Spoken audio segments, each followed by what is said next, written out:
You can know in your mind that you have nothing to be ashamed of sexually, and you can still experience shame the moment sexual intimacy begins. And here is why that's actually not a willpower problem.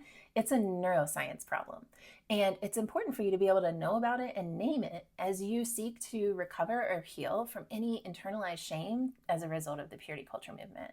So first of all, we need to understand why shame is more than just a feeling. It's not a feeling. It's a state of the nervous system, and it's awful. It's in fact what I consider to be one of the most intolerable experiences of the nervous system a human can have because of the way it activates the threat detection center, and we respond to it the same way we would a physical threat. Many people don't really understand why that is. It's because we are creatures who hinge fully on belonging in order for survival. Now, I know our individualistic society wants to think differently, yet it's written into our DNA. And if you go far away, long ago, our survival really required social belonging to a tribe, to a family, to a community in order to survive. As soon as we are threatened with disconnection from a community, our nervous system takes over, and it will do whatever it can in order to ensure that we maintain connection. It's that important. We have a part of our brain called the amygdala that's responsible for threat detection. It scans our environment continuously to let us know if there is a threat. And shame will ignite that shutdown because it helps us survive. It helps us belong.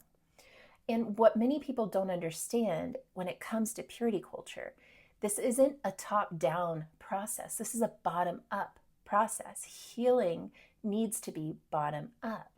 Shame was installed in a bottom-up way. What I mean by that is when we talk through top-down healing and top-down therapy, we're talking about shifting cognitions, maybe memorizing a scripture or a mantra that will help you think differently.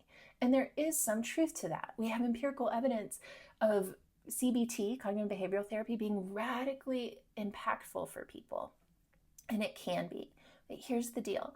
If your body is what has stored shame and associated it with something like a sexual advance or an erotic desire or even an erotic thought, that's going to fire from your pelvic floor up and shut everything down in order to ensure that you maintain belonging. And that's something that was taught in adolescence.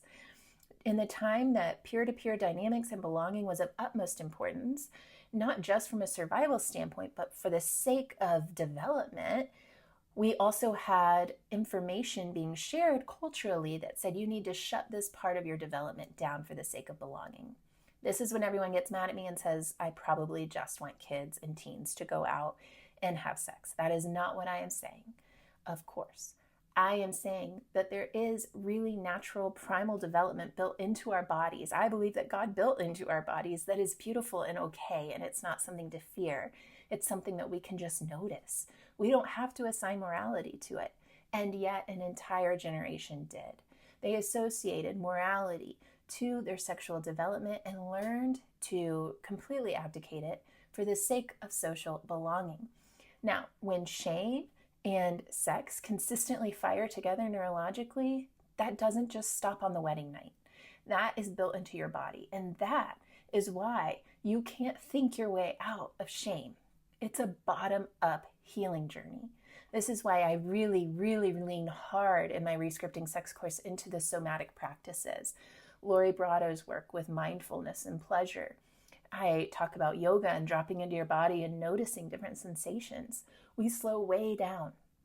It's so important to just simply name the types of touch, pressure, temperature you like in not only just a sexual encounter, but while holding hands. Being able to learn to drop into your body and experience pleasure without complete shutdown in minor moments can be really helpful for your healing journey because it is a bottom-up approach to being safe in the presence of pleasure. And that is the very thing that the body learned to shut down and experience shame over. This is all the clinical foundation behind Rescripting Sex. So if it's landing for you, if you want to learn more, if you want to learn how to incorporate even your spirituality, your faith, your value system, and re-expose yourself to some sexual education with more robust information while engaging your body and your nervous system, and yes, your frontal cortex, then please head on over to the link and sign up today.